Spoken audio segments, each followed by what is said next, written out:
I'm gonna add a little bit of garlic. Mamaya na po yung spring onions.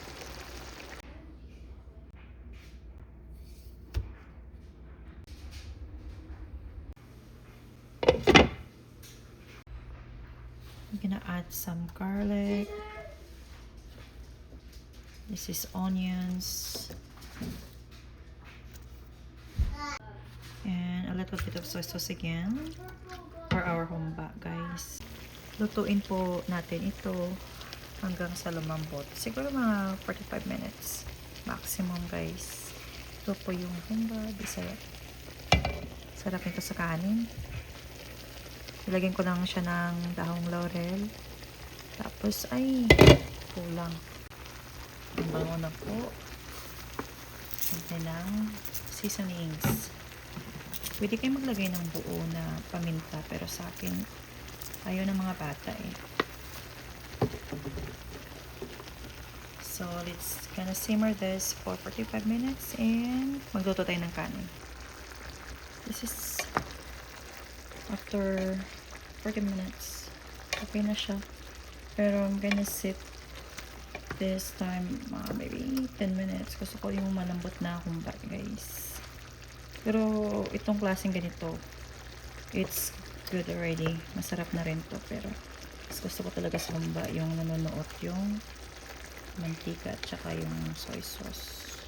Yung medyo malambot. Okay. Ayan.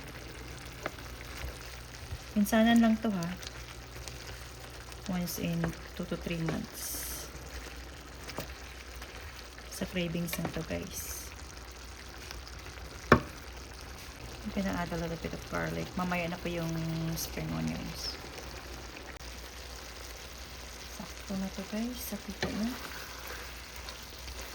Diba sabi ko na luto na, pero ano ko pa yung medyo ano siya. Meron na siyang parts na lumalabas. Kasi ko pa ito ng 5 minutes at tama na. Sa inyo ba, ano bang luto ang gusto niyo nito?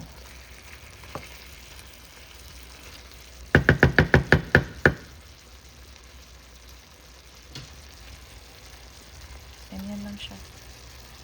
Hanggat sa ano. Yung iba naman, lagyan nila ng maraming mantika, pero ayoko na kasi ng ganyan. Ayan lang muna natin ito maluto ng mga 5 minutes pa. Okay na siya.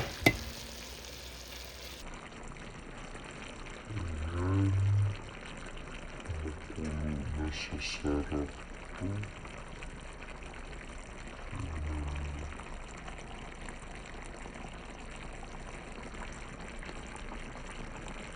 Itong humba ang gusto ko, pero papalambutin muna natin siya.